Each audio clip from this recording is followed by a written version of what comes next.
Hello, folks.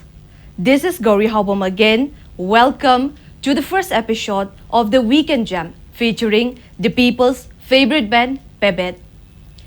Ngasi ge khoi gi thoram asi haudrungai gi mangoinana ngasi program asi bu midyang tabiriba khwai khudingma ki mafamda karigumba wafam khara tang thamjage madudi ai khoi gi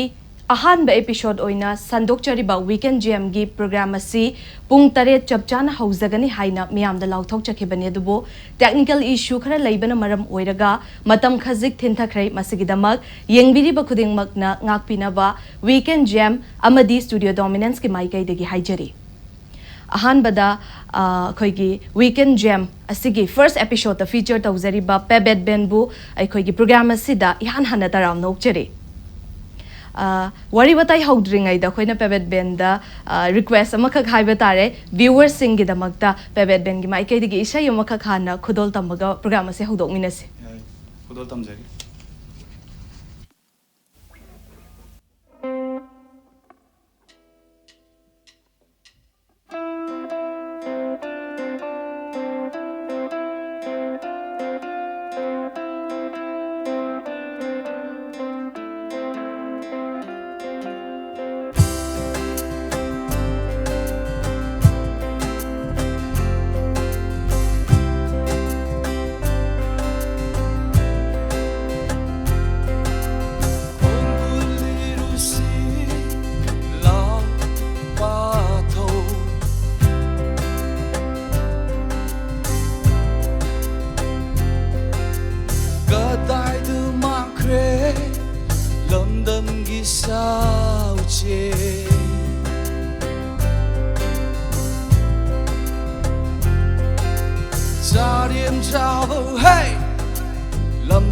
Mantrisha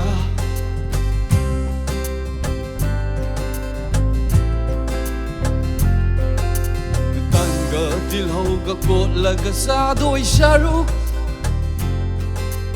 Tanga dilhoga kotlaga sa doi sharu Bebe mati kotlaga chao sa jawo Bebe mati kotlaga chao Jajawo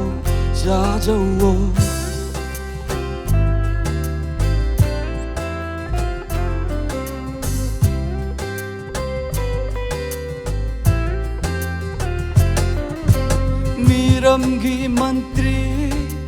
masagi mati jai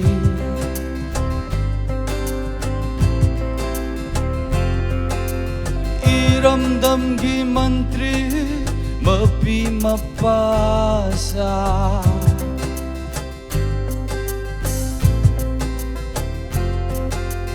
Miramgi mati Jababu hawaro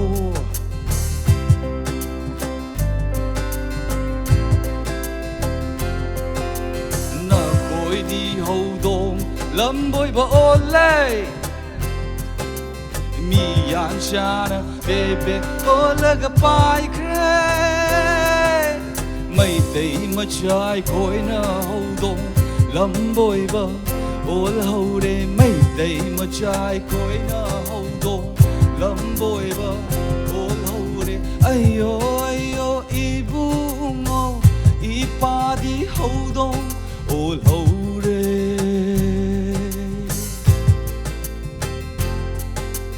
Ayo ayo ibungo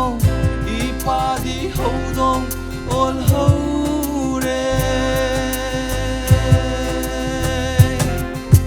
Bebe mati pot laga chao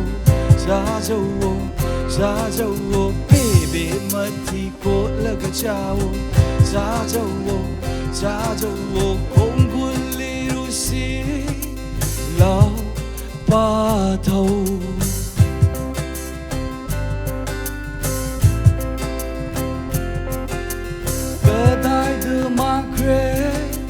Lâm đâm ghi sao chê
Matic Fazay have tare,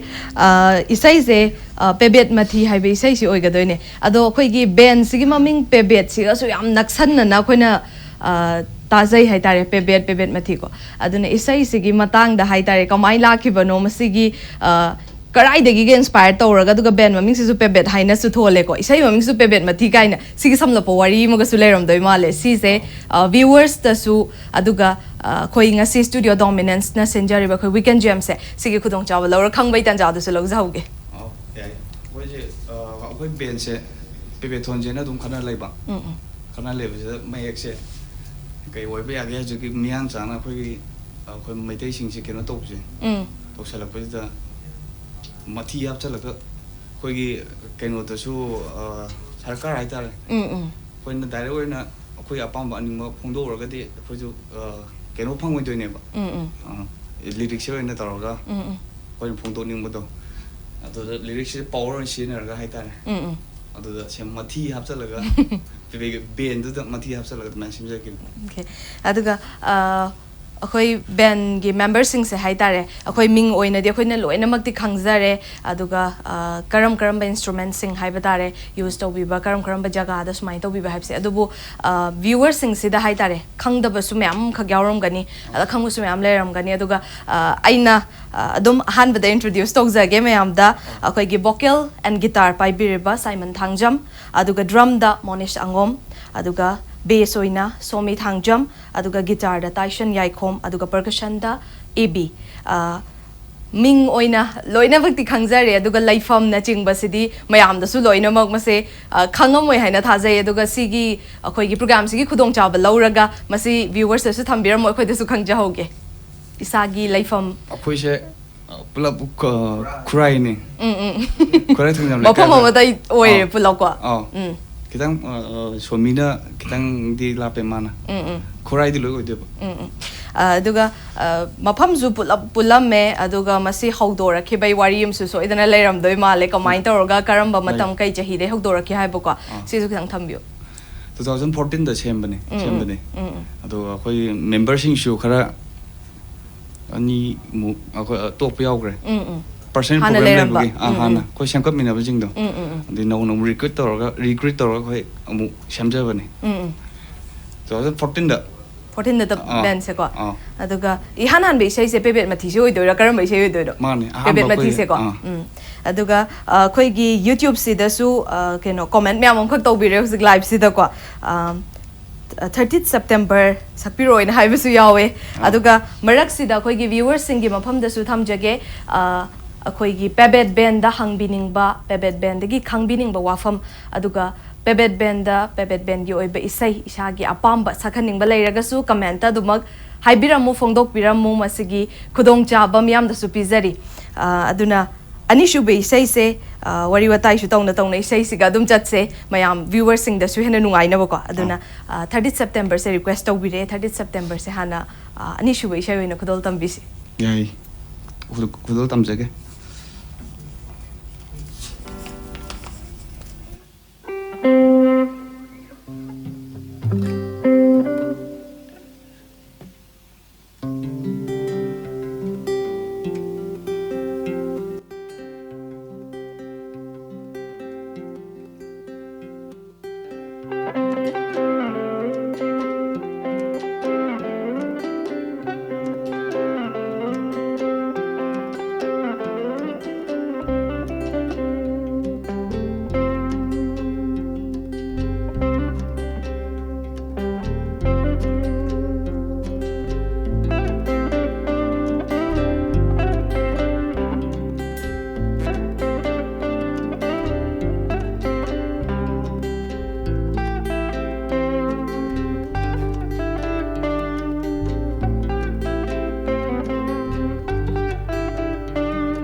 lige lao mathai thai na ki wari sing taru lao wari lige lao taru lao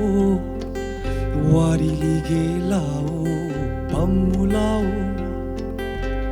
thai na mama ngai da li ram mi mana wari thai na mama ngai da shaklam mi mai ishai thai na mama ngai da li ram mi mana wari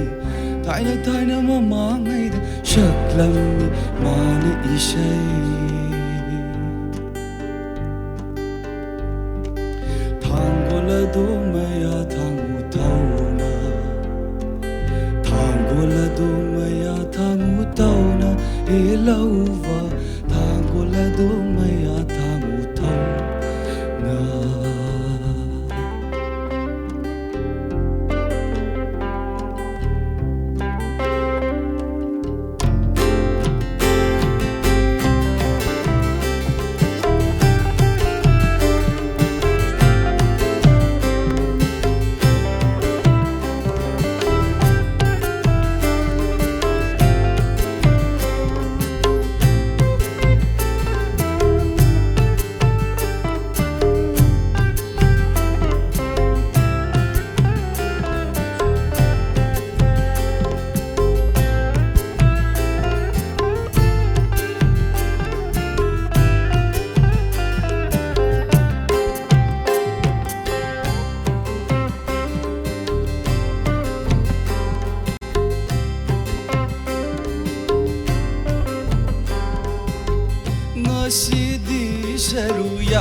Potshangbam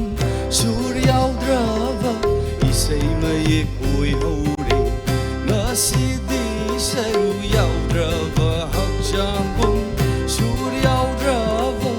isay mayik uy hore Lauri manadi Tartiye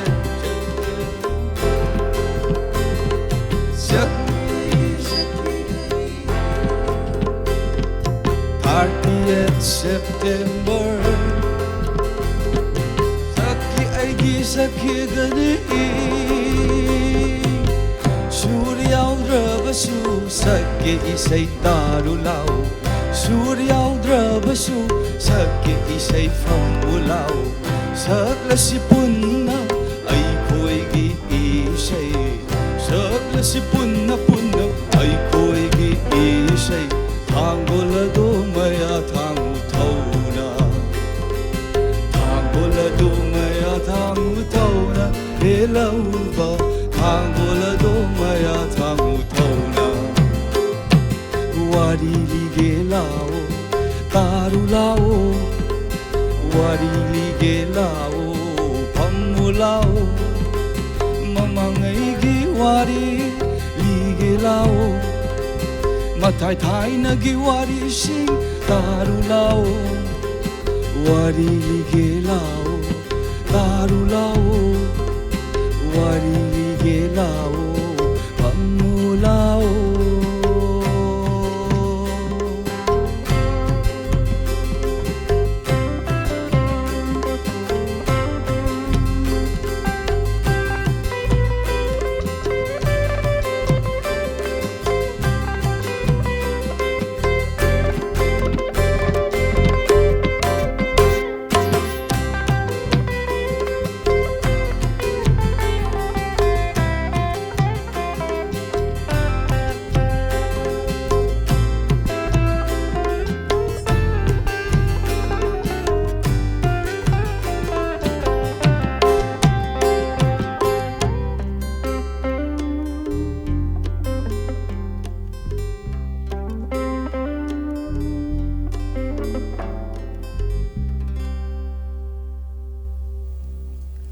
Thagachari yam phazakre duga comment su yam phazana live sida dum pibire duga comment kitang ba thokjage yam interesting oiba comment su dum yawi ko si sum yamang da dum ba thokjage zero skill haibane sina pibirak pa comment ne drum pai riba Angom Monizz tugi zu khangna balai brahang bio haire e Monizz kai pau kom pi doi no mayam gi public ki viewers ki hai tare sisu dum hai ki bakan da kai da ra khalle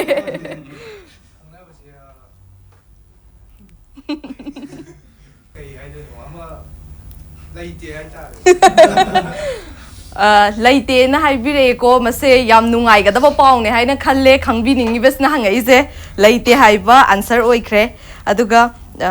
makha thana hangbirak pase khoi gi oyo hai nuja hai ne sai makhak request or e ai gi wakhal da di mase aina khangjaba faw da nuja se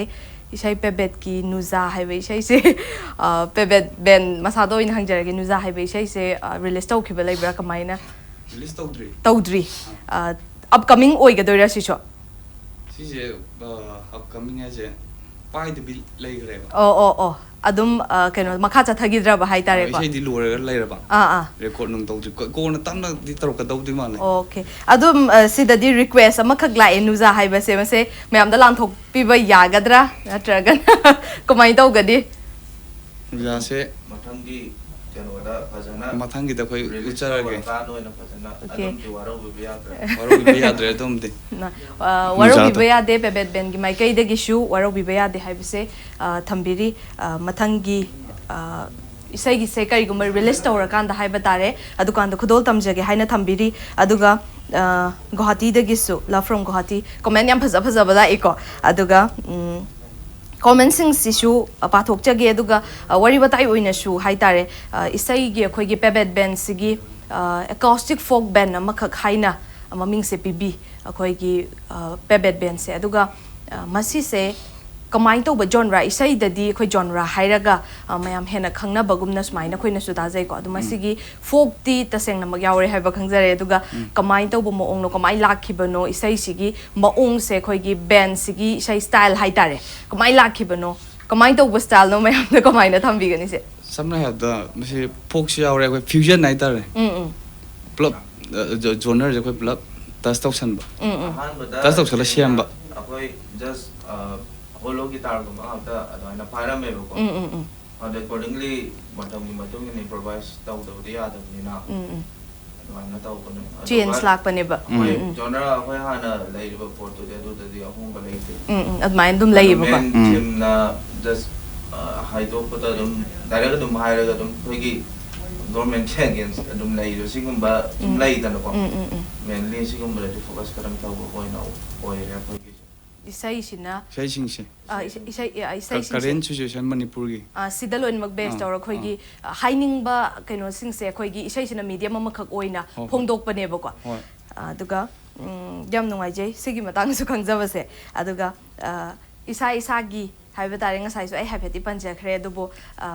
kamaina band se form tawraki haiba do 2014 dagi ne haibam di khangja khre aduga kamain tawraga mayam se punjhal laga kamai form tawraki adui matam sigi su journey je yamna interesting obe nungai bam khak soiram ne thajai sigi su wari mati am khak thambio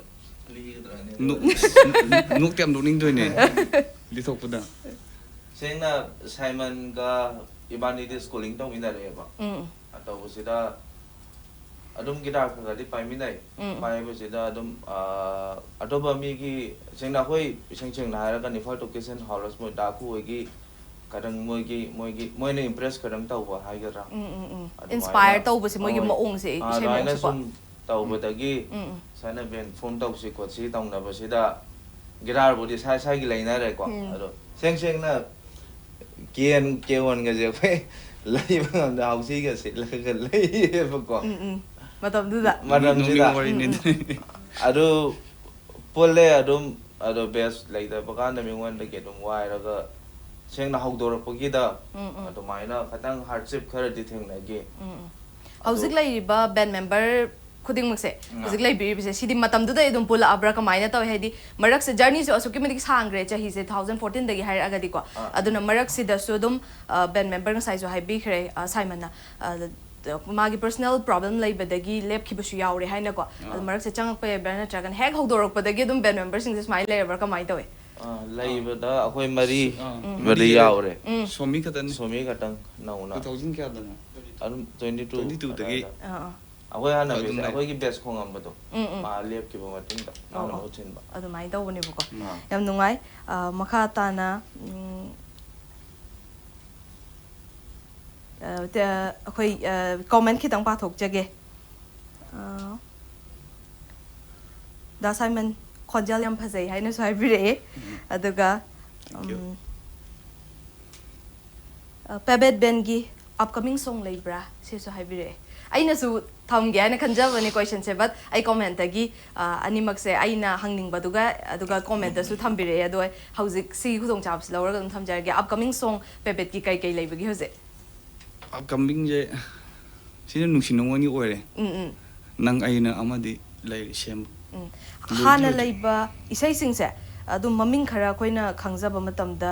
nungsi nungon se kaya ta debo ko han mo oi doira haise hauzik upcoming laiba isai sina aham di ore aham bo sano nang tana ani di bothokre ado si ahum chuboi doine bako nungsinongi matang se okay adudi hozikin ngasai dagi akhoi isai ani di tajakre masi dagi tang tongan ba hozi nungsinongon gi haise si isai marak si dagi ama khudol tambi batare upcoming do in tawjarage yai ke shugai de tawbiyo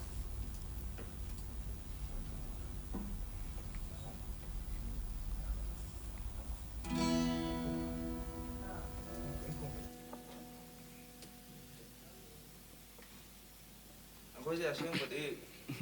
Monizz na gitar pa yun eh. Ano ang makot yata bagi.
Mi cấp thúc tana tao jage mang lan amada punsi chupa lengdana leibiu inakta tarang marang paksi koi pai pai jarage ining tangna punsi chuna momo minuka loina na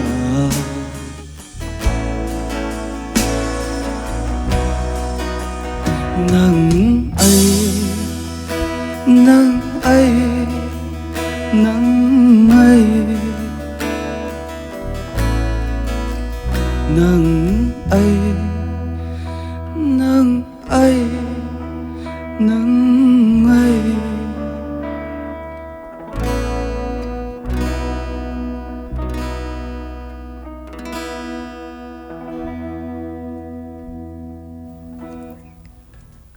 thank you yam phazakre isai se khoi gi genre aduga isai gi style makhal makhal mayam se haiba tare ko hauzik anau anau bu su mayam da khudol tamnabagi sem saba loire haiba su re ngasi masina taiba se hai tare khoina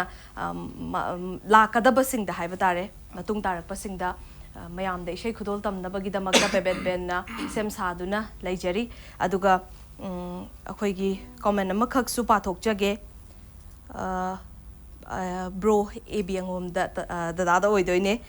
wahang matang hangbiyo haibire percussion ga Pung ga punna thinminaba tabada yam phajai aduga Pung se hana tambirak pra band se yaudring ai da sumai hangbire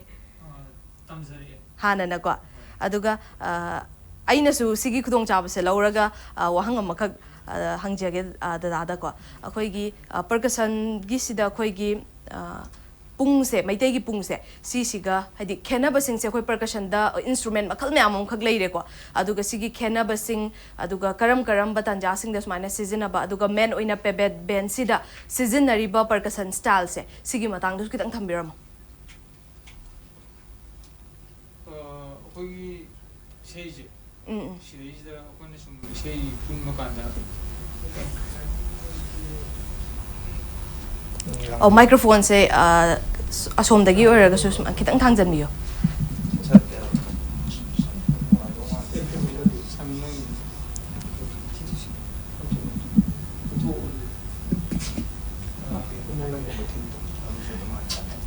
ꯑꯩꯈꯣꯏ ꯏꯁꯩꯁꯦ ꯁꯤꯒꯤ ꯃꯇꯨꯡ ꯏꯟꯅ ꯑꯩꯈꯣꯏ ꯁꯨꯃꯥꯏꯅ ꯀꯩꯅꯣ ꯇꯧꯁꯤ ꯈꯣꯠꯁꯤꯅ ꯀꯦꯌꯣꯟꯗ ꯀꯩꯗ ꯁꯨꯝ ꯊꯤꯜꯂꯒ ꯁꯨꯝ ꯌꯦꯡꯉꯝꯕꯗꯣ ꯑꯗꯨꯗ ꯆꯥꯅꯔꯛꯇꯕꯗꯒꯤ ꯄꯨꯡꯁꯦ ꯑꯩ ꯑꯉꯥꯡ ꯑꯣꯏꯔꯤꯉꯩꯗ ꯇꯝꯖꯔꯝꯃꯦꯕꯀꯣ ꯑꯗꯨꯒ ꯀꯩꯅꯣ ꯇꯧꯔꯀꯥꯟꯗꯕꯨꯗꯤ ꯇꯝꯈꯤꯗ꯭ꯔꯦꯕ ꯍꯛꯆꯥꯡ ꯌꯥꯔꯛꯇꯕꯗꯒꯤ ꯑꯗꯨꯗ ꯀꯩꯅꯣꯗ ꯑꯣꯏꯅ ꯍꯥꯟꯅꯁꯨ ꯇꯝꯕꯅꯤꯅ ꯄꯨꯡꯒꯨꯝꯕ ꯑꯣꯏꯅ ꯍꯥꯞꯄꯒ ꯌꯦꯡꯉꯒ ꯐꯖꯒꯗ꯭ꯔꯥ ꯑꯗꯒꯤ ꯀꯤꯌꯣꯟꯗ ꯇꯧꯔꯒ ꯐꯖꯒꯗ꯭ꯔꯥ ꯀꯥꯏꯅ ꯑꯗꯨꯃꯥꯏꯅ ꯁꯨꯝ ꯌꯦꯡꯅꯕꯗꯣ ꯑꯗꯨꯃꯥꯏꯅ ꯇꯧꯕꯗꯒꯤ ꯍꯥꯞꯈꯤꯕꯅꯤ ꯍꯥꯏꯗꯤ ꯐꯣꯛꯁꯨ ꯍꯥꯏꯐꯦꯠ ꯑꯣꯏꯗꯅ ꯑꯩꯈꯣꯏꯁꯦ ꯑꯗꯨꯗ ꯑꯗꯨꯃꯥꯏꯅ ꯇꯧꯔꯒ ꯌꯦꯡꯅꯔꯒ ꯑꯗꯨꯃꯥꯏꯅ ꯍꯥꯞꯈꯤꯕꯅꯤ ꯀꯌꯥꯝ ꯀꯨꯏꯅꯒꯗꯤ ꯍꯥꯏꯗꯤ ꯄꯨꯡꯁꯦ ꯇꯝꯕꯤꯔꯝꯕꯒꯦ ꯍꯥꯏꯗꯤ ꯁꯤꯒꯤ ꯄꯨꯡ ꯑꯣꯏꯅ ꯄꯔꯀꯁꯟꯒꯤꯁꯤꯗ ꯄꯨꯡꯒꯤꯗ ꯂꯩꯔꯝꯕꯁꯦ ꯀꯌꯥꯝ ꯀꯨꯏꯅ ꯃꯇꯝ ꯀꯌꯥꯝ ꯀꯨꯏꯅ ꯂꯩꯕꯤꯔꯝꯒꯦ ꯑꯗꯨꯒ ꯀꯌꯥꯝ ꯌꯥꯝꯅ ꯍꯥꯏꯇꯥꯔꯦ ꯀꯔꯝꯕ ꯃꯇꯝꯗꯒꯤ ꯑꯉꯥꯡ ꯀꯌꯥꯝ ꯑꯣꯏꯔꯤꯉꯩꯗꯒꯤ ꯄꯨꯡꯁꯦ ꯂꯣꯏꯅꯕꯤꯔꯛꯀꯦ ꯁꯤꯁꯨ ꯍꯥꯏꯕꯤꯌꯨ ꯑꯗ ꯑꯩꯅ ꯑꯣꯏꯕ ꯇꯥꯏꯃꯤꯡꯗꯨ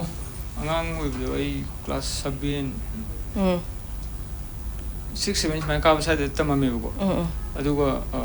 ꯑꯩ ꯏꯁꯥꯒꯤ ꯌꯥꯔꯛꯇꯕꯗꯒꯤ ꯇꯝꯕ ꯄꯣꯊꯥꯖꯈꯤꯕꯅꯦꯕ ꯑꯗꯣ ꯀꯨꯏꯅ ꯊꯥꯗꯣꯔꯛꯑ ꯃꯇꯨꯡꯗ ꯍꯧꯖꯤꯛ ꯑꯩ ꯏꯁꯩꯁꯦ ꯑꯃꯨꯛ ꯄꯨꯟꯕꯗꯒꯤ ꯏꯁꯩꯁꯤꯗ ꯑꯃꯨꯛ ꯌꯥꯎꯔꯦ ꯑꯗꯨ ꯌꯥꯝ ꯀꯨꯏꯅ ꯊꯥꯗꯣꯛꯎꯔꯦ ꯑꯗꯨꯒ ꯑꯃꯨꯛ ꯍꯧꯖꯤꯛ ꯑꯃꯨꯛ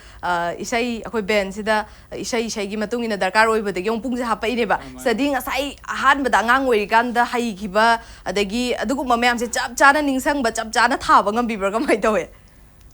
ꯈꯇꯪꯗꯤ ꯋꯥꯅ ꯊꯣꯛꯑꯦ ꯍꯥꯏꯇꯥꯔꯦ ꯍꯥꯏꯗꯤ ꯌꯥꯝꯅ ꯗꯤꯁꯇꯦꯟꯁ ꯌꯥꯝ ꯁꯥꯡꯅ ꯂꯩꯈ꯭ꯔꯦꯕ ꯃꯇꯝꯁꯦ ꯑꯗꯨꯅ ꯊꯥꯕꯗ ಖꯇꯪꯗꯤ ꯋꯥꯏꯑꯦ ꯑꯗꯣ ꯑꯗꯨꯝ ꯍꯩꯈꯤꯕ ꯀꯧꯈꯤꯕꯅꯤꯅ ꯍꯥꯟꯅ ꯇꯧꯔꯤꯗꯣ ꯑꯗꯨꯃꯛ ꯉꯝꯗ꯭ꯔꯒꯁꯨ ꯁꯤꯐꯥꯎꯗꯤ ꯊꯥꯕ ꯌꯥꯏ ꯍꯥꯏꯕꯗꯣ ꯑꯗꯨꯕꯨꯗꯤ ꯊꯥꯕ ꯑꯗꯨꯝ ꯉꯝꯖꯩ ꯍꯥꯏꯇꯥꯔꯦ ꯑꯗꯣ ꯇꯥꯕꯗꯁꯨ ꯑꯗꯨꯝ ꯅꯨꯡꯉꯥꯏꯖꯩ ꯍꯥꯏꯕ ꯇꯥꯔꯦ ꯃꯁꯤꯃꯛꯅ ꯍꯥꯟꯅ ꯍꯩꯔꯨꯕ ꯑꯩꯈꯣꯏ ꯍꯥꯏꯅꯕꯁꯨ ꯂꯩ ꯀꯩꯅꯕꯨ ꯃꯌꯦꯛ ꯃꯥꯡꯕ꯭ꯔꯥ ꯍꯥꯏꯅꯀꯣ ꯑꯗ ꯍꯥꯟꯅ ꯍꯩꯔꯨꯕꯗꯣ ꯍꯧꯖꯤꯛꯁꯨ ꯑꯗꯨꯃꯛ ꯇꯞꯅ ꯇꯞꯅ ꯍꯥꯏꯕ ꯇꯥꯔꯦ ꯔꯤꯚꯥꯏꯚ ꯇꯧꯔꯛꯄ ꯉꯝꯕꯁꯦ ꯁꯤ ꯑꯗꯨꯒ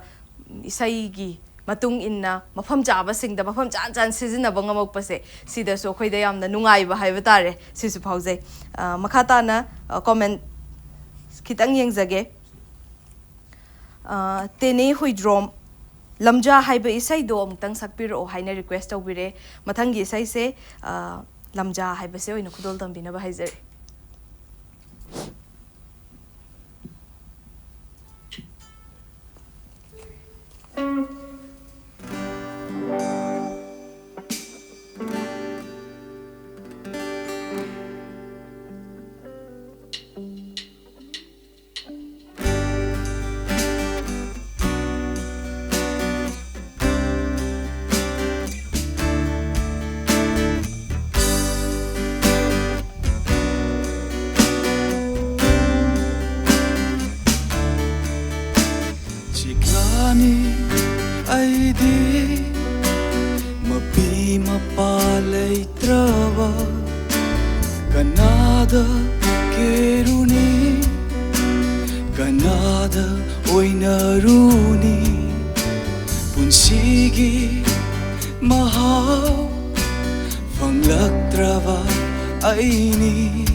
Lamjani, aidi, Lamjani, Lamjani, aidi.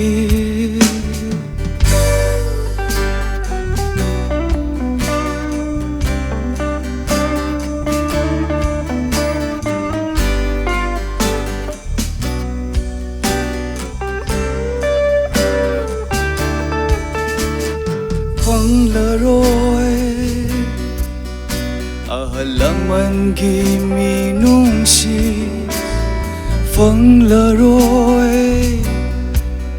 ichil inaw gi nung si na ba matam na ay bu nung nari mi kup kuding tawan mi chak nang nashu imang da lenari ay gi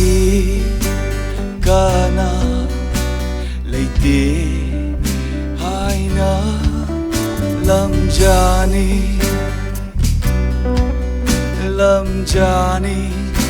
ay di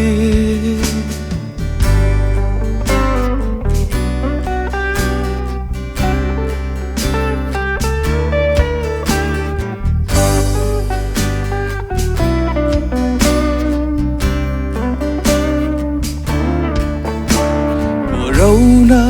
tatana hang liwahang kaya ingla tajana tatana jeli poko kaya aigi kana lay haina ngam loi pokum piba aigi mitlugi Birananda ngam loi pokum piba aigi mitlugi Birananda chiklani aidi mapi mapalay trava kanada keruni kanada oinaruni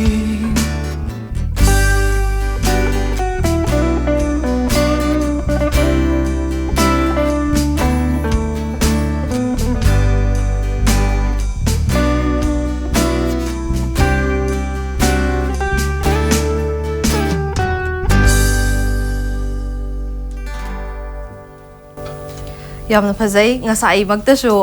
ayukta haitare aija chak thongna tarambane sigi isai se aduga isai sing sigi ko lyrics se habatare lyrics sidi kanana kamaina taw yayambana hedi Pebet band gi manung sidagi smaina lyrics se adum tanaraga tawbra ntraga atopa lyricist kumba lai bibra kamai taw lyrics ki matang si so Pebet ke khoi masena badum plap semne tanaraga matiem buthoga matiem hapsang ji gaina adu sigi lamja sidi ai marup khoi gi Pebet band gi yamna thodang lobi baitare mana ibir pani maming saranda Angom mana ibibane aduga atopa isai sing mayam se khoi band member mayam se pulaga sumaina haidi develop to bi haitare lyrics kumba oiraga su si wat patanaraga mayam hapchan bi aduga khoi gi isai amakhak develop to na ba matam da haitare isai amaga di manada ba suyai amana ku ina changki ba suyai amana matam te na lauki ba suyai ko adudo sigi hardship mayam se haitare si kamaina ga overcome to ge da gi isai shimadi smailo shan da ba ya de kaina haigi bo ko adugumba isai laiki bra da yaw kuina changi ba isai ga laiki bra karam ba isai oi doino kuina changi ba se sei je kya kuina chang ko bud laite ado sur khatang thokibadane adum amana ama apyajana agadam just 1 week gumbada dum phalauna dana dum lotion bana tanaraga ko adum thoeba aduga mathang amuk sidasu comment amakhak lae sadananda angom haina hojikta panbi khiba lyricist se oigadaba male ko adudo SI amuk tau se hare SI haibe isai se amuk khudol tambi se haina haibire aduna sadananda angom khoigi Pebet band gi lyricist oibiriba SI Pebet band da request tawzaraga haibatare miyam gi damak viewers sing aduga sadananda angom gi damak shu khudol tamnaba Pebet band da request tawzari amda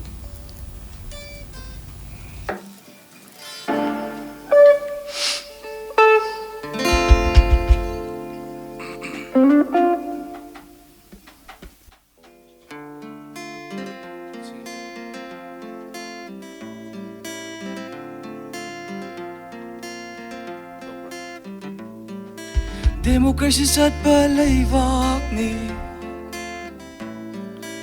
amana haiba tadaba yade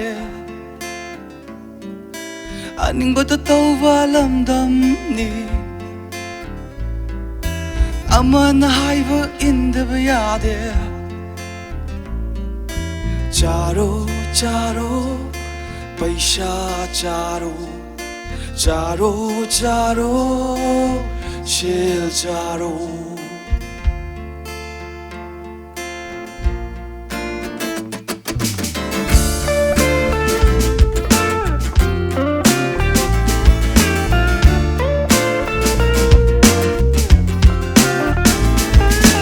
lamdam ki machum thak to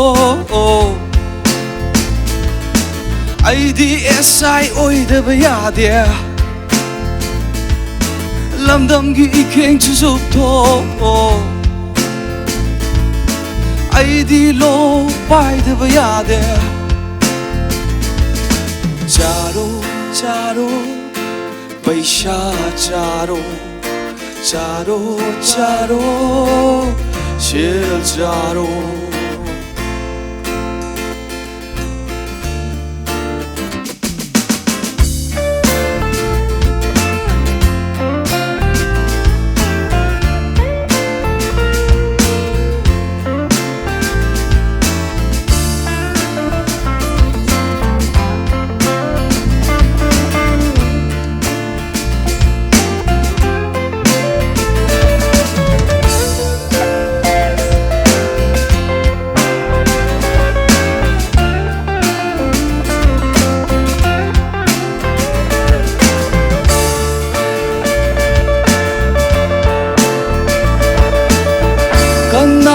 karibu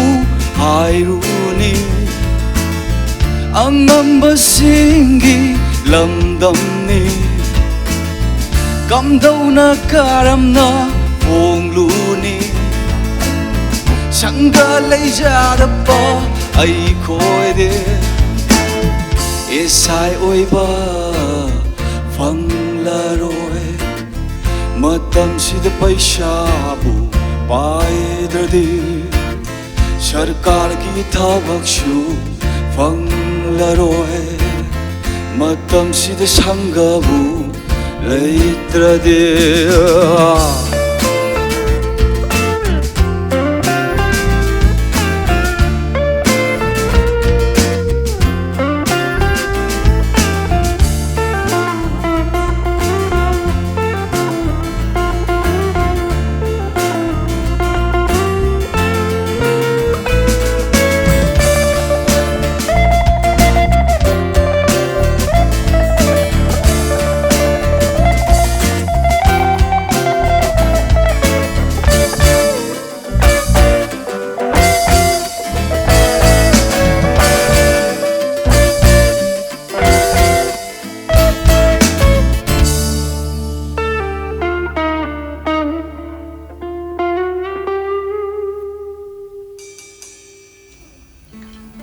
yamna phajaba isai amakak taminakre matam sida haiba tare khoigi leiba society yamna corrupted oiba haiba tare masigi mami yam chauna tahan be isai amakak ne hojiki khoi amunda tasala matam da ko aduga ayambana sung sai de ge na tajaba isai sing se ayamba siga related oiba haiba tare society sigi mingsel oiriba khoigi haiju haina balai khoigi kala matam matam sigi masi akhoina tawjari ba art form mayam sida mami tai haina ko masigi yamna chauna mami shu ubo phangje aduga mayam aina aigi site gi haiba tare sina khoigi studio dominance ki site gi ko aduga comment asu mayam amka khaibire khoigi panthung haibe sai se masi amuk tang lan thokpiro haina su mayam na haibire aduga marak thatna isai lan thokringai gi mangoina na khoigi ngasi program asibu meeting tabiriba viewers sing da karigumba wafam kharatang thamjage madudi ngasi khoigi YouTube live sandokchariba sida khoigi network ki problem laiba kaya sina khoigi marakta nungaitaba khudongchadaba aduga live se marakta hek chop khibagumba thokpase khoi yauromgadra haina chingnajai masi technical issue aduga network ki problem laiba sina ne haina shu thamjage masi gidamak yengbiriba viewers sing da shu waro bidanaba weekend jam studio dominance ki mai kai dagi shu haizari aduga panthung haiba isai se khudol tambi na basu haizari thamjage isai se sengmadi ichal mga samina bane ma di yaudre ado aiga Monizz ka taroga Monizz ka nupi koi nupi parto Monizz taro ohelaga odo tamjaraga yani mata kalkera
saktam donangi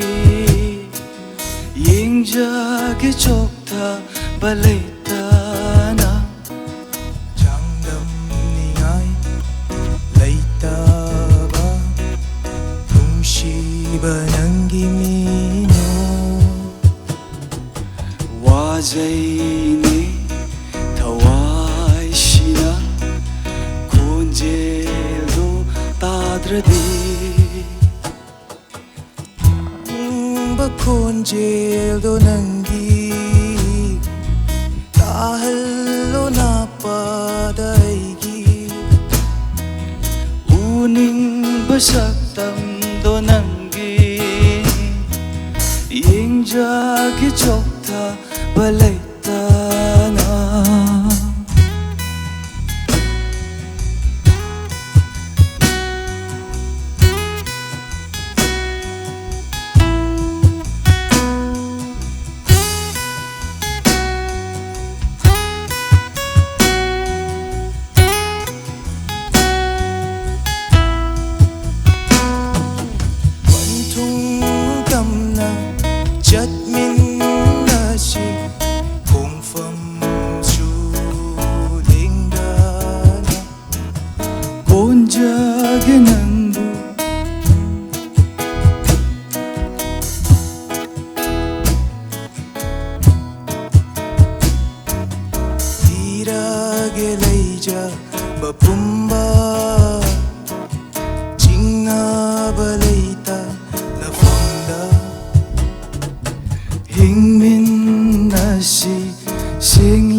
uning saktamdo nangi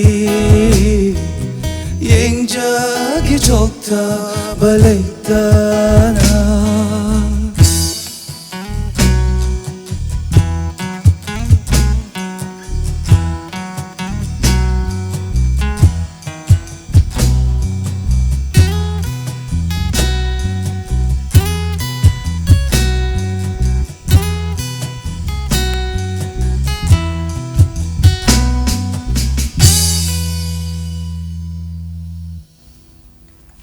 Yam pasakre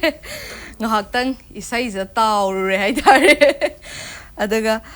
makha tabasu isai ze comment ta myam kha khaibire ngasai degi su dum haiba comment za anirak suna su pirak pasu yaure ko myam viewers sing comment pibirak pasing yari ba makai lokha chana ba hotnage isai mathang lan thokchaki gani mathang da somendrona anirak sure comment pipirak pase ko mapu onare habe sai dong tang sakpir on hare pebet ki mapu onare hari be sai se somendro gi damag aduga viewers khuding ma ki damag lan thokpina ba haijeri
Nangi wadi ni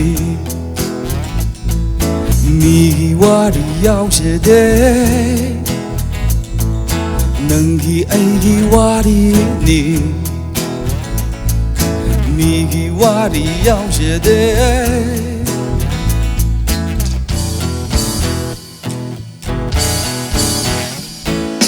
Tam the Bible check na ching do la na pai da bara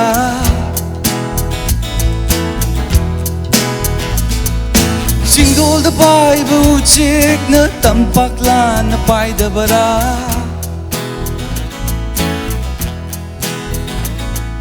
Chai shu raga chat pa hanui chai shu yau de mai ra Thangjam ye pa ga chat pa hanu ba mai ya yau de mai ra Hãy chôm sẽ làm bà hanu bơ lông ghi sẽ kì mà hai rê Yêu bị cha phụ chụp lâm bị chú rụp chụp kì mà hai rê Hãy chôm sẽ làm bà hanu bơ lông ghi sẽ kì mà hai rê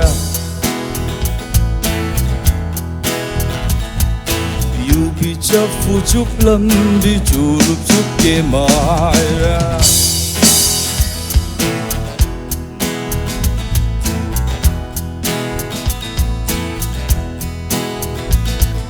Nang ghi wadi ni mi ghi wadi ao gì đây Nang ghi wadi ni Migi wadi ao yere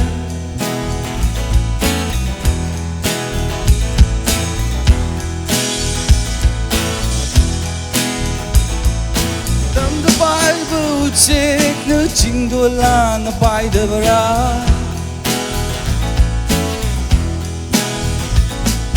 chingdol da pai bu chek na tampakla na pai da bara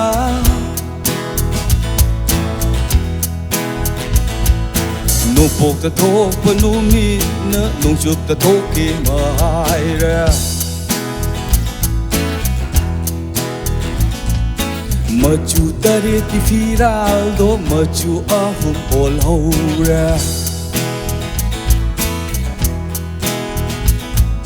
Nong pok ta thok panumit na nong chup ta thok ke mai re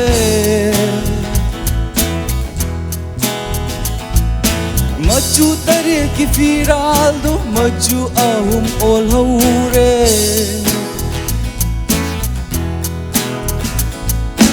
Machu tare ki firal do machu ahum ol hora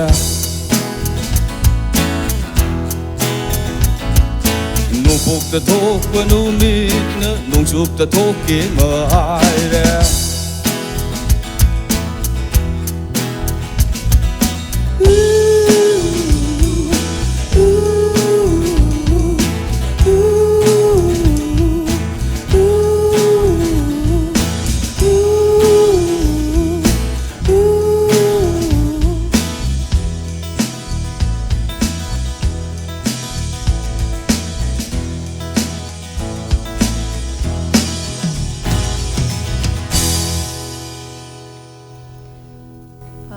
isai se taw matam da art se hai tare yam na khoina lokshan ba hek hai di surface ta leibo oi da ba hai tare manung de yaw du mai na tawe sigi isai sina ko sigi isai sigi manung gi oi ba isai sigi thim hai tare meaning hai tare si se kai oi do no ko bai do oi do no second time sai ko firal akhoi Meitei machu tare ka hab do on thok re indiana lokshan gi bagi aduni da koi longri se ke ga ri che hana laira mi ba traditional gi me ba pot ki trend me am je hu ji ki anau ba lak pa sing sina loina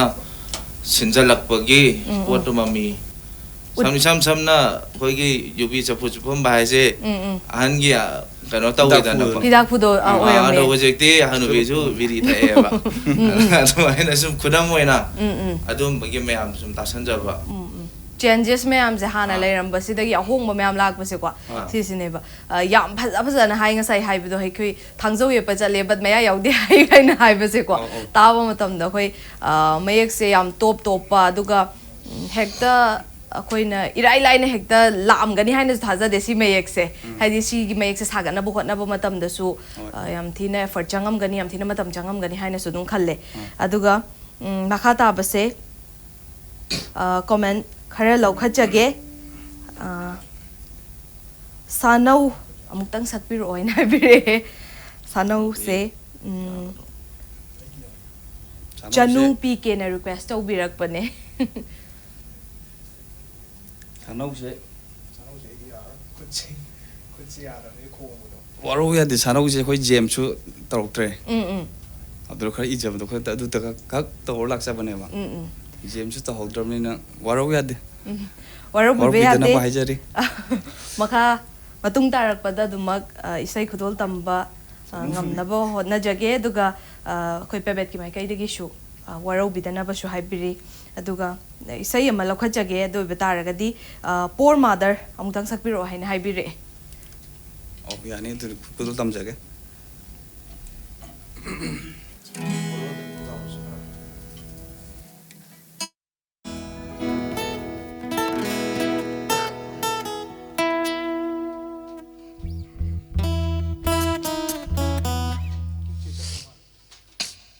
sorry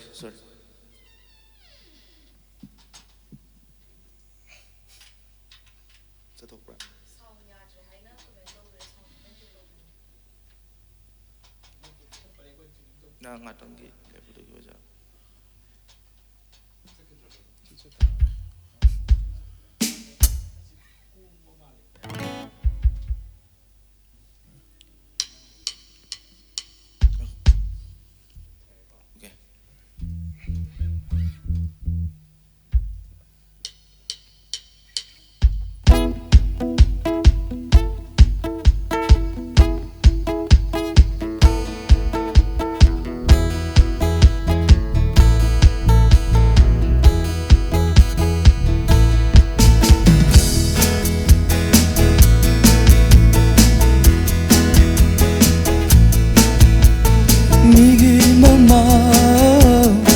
fajabido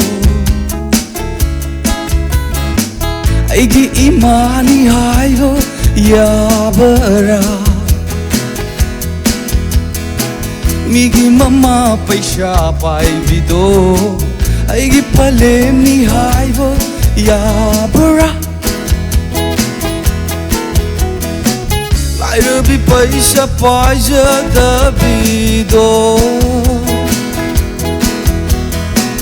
aigi di punamakne minna uba ishorni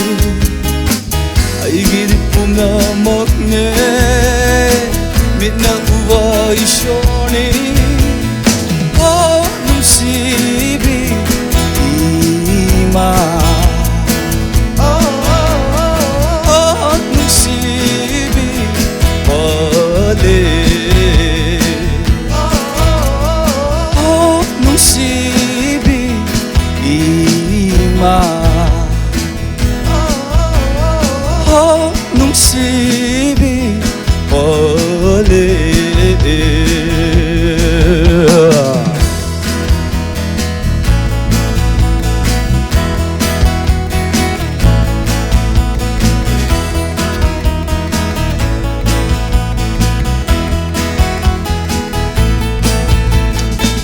Migi fiche chakcha kaya tauraga Chao khatlabani haina khanduna Tam thiraba sagi lamcha chatlaba Nusibi imaleba Kong thokpinu kaubinu Nusibi imaleva Kong thokpinu kaubinu Migi maray bakto nangi Maray bak ni haido yabara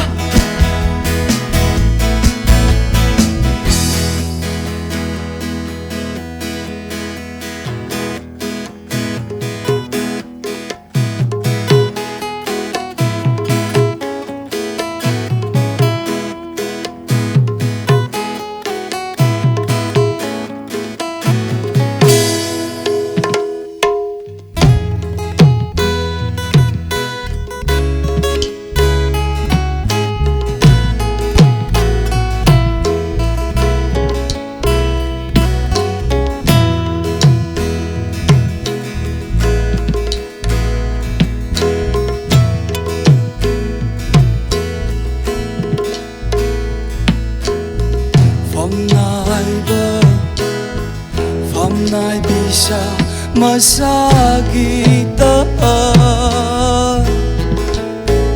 khanduna Leibak ase maray vagi Hai bakau kramale Pari imo sa mikap Toklo Tunggi yumbigi Damakta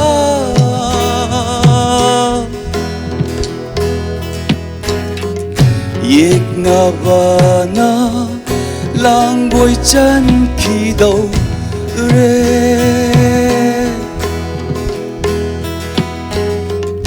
Yek na bana Langboy chan ki đâu re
yam phajana khodol tambikre aduga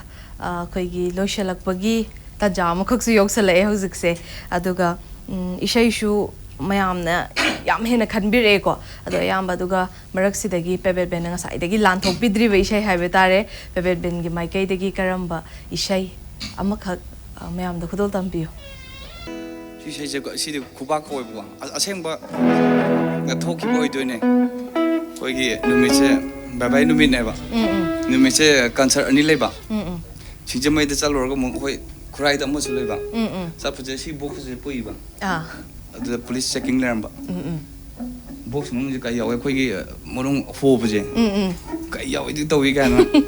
amna khoi ke no tor pai tar matam sho adu gi nang nagi deba o concert se chatpado mafam ani mak se hai chapase nang gidaba o chap somdu ju thenge somdu ju dum thengre ba andagi moi gi tawri pe action do yam pije do khoi je artist ki kenta khanbi drai tar andagi ijagi be sai ne ba laki be sai do ne khubak hai be sai se ko khubak se moi gi check ta bon thok ba design na tawra ga di pha ba ko del len ba ma yaw ri ba moi gi andi pen do ding i gi be isai oi do ne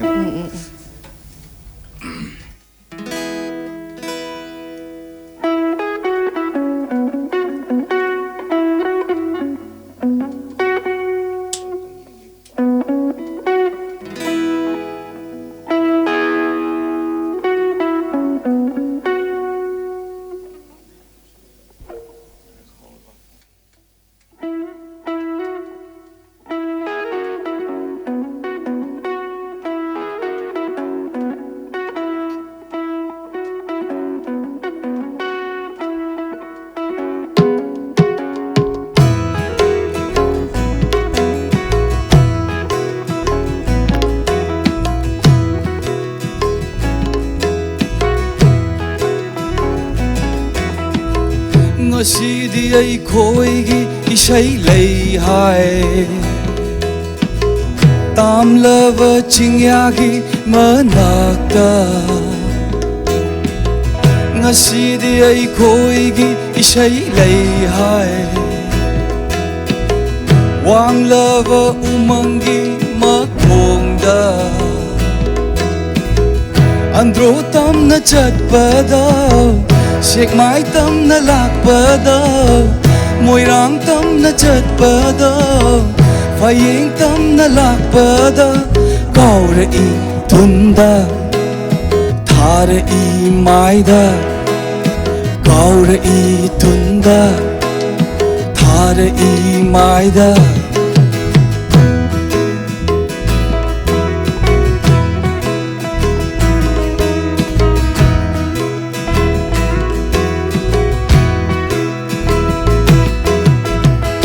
Opte the go police sing say Opte the go PDF sing say Opte the go police sing say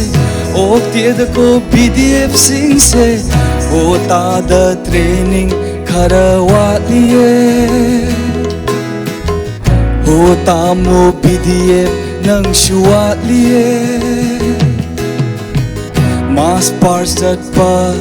hanatam ko Shelut tauba hana hai ko Khut hekta thangalo hai I ke mera hekta kaap ke hai Khut hekta thangalo hai I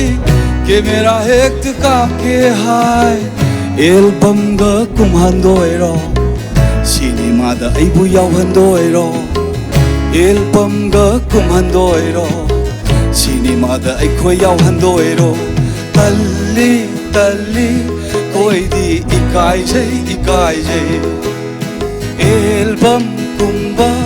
talli talli aikoi di ngasi di aikoi gi isai lei hai tam lava chingya gi manakta Andro tam na chatpada Shake my tam na lakpada Moirang tam na chatpada Faying tam na lakpada Gaura I tunda Thara I maida Gaura ꯂꯧꯔꯛꯏ ꯊꯨꯟꯗ ꯊꯥꯔꯛꯏ ꯃꯥꯏꯗ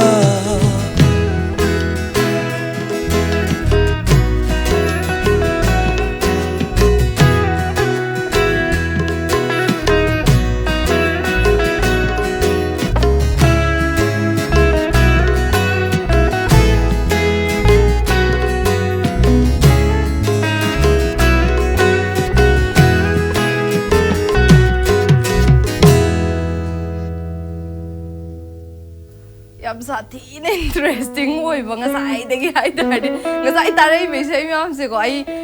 sai ta ra I nok ba da su pa da si to ai di lyrics am humor su yaw ko aduga aseng ba su hai ba hai ta re aseng aseng ba su hai ba aduga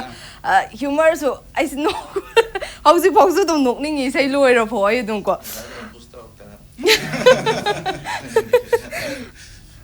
adubo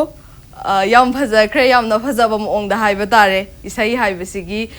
maong matau mayam se asuk ki matik tongan khre nga sai dagi khoi gi pung ama khitang kha gi hen ba sang sai tamin nei bisai mayam se asuk ki matik makhal mathel oi gre loi akhoi program sidi loi shin ba gi tanja di yausilak labane dubu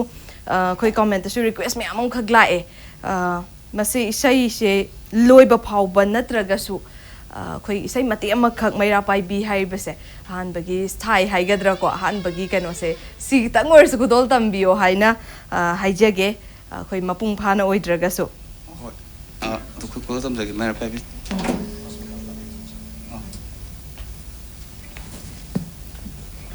mai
Lucy, Mayra sang the church Lucy, Podona Mayauraku, Vida Ama Yauraku, Podona Mayauraku, Vida Ama Pairaku, Pava no Ima Mayam se.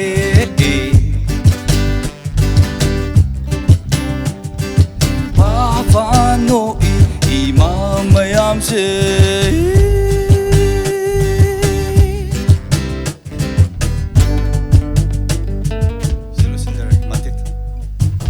yam nungai jai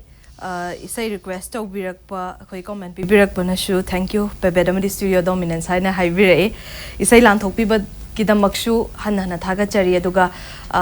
makha ta na isai se Pebet ke rai isai ke loi ta jani ring asi je viewers sing da so do khoi gi matam se akak na bo oi bana du khoi gi program se gi matam se akak na bo oi bana hai ba tare lo shilak pai tan ja du su yo selak le Pebet na matung ta ba hai ba tare upcoming project ke amakha mang da changsin bada hen mai pak pa oi bio haina su studio dominance ki punna mahut sinjara ga ina thamjari oi jarage mathang upcoming lak sing thank you all ngasi studio dominance na sandok chariba the weekend jam thauramasibu mideng tabiriba khwai khuding makhan hana thaga chari amadi comment pipirak pasingda chithanan thaba yaw huraga su miam da waro bidana ba shu haizari mathangi chayol gi nongmaijing numit pungfam masimakta da miam ngaiduna leibiramu tongan ban amadi indi artist sing unaduna ishai lanthok jana bagi tanja adu miam gapuna longminashi ngasi gi damakta di the weekend jam matang asi da loishin jare punamak pu khorum jare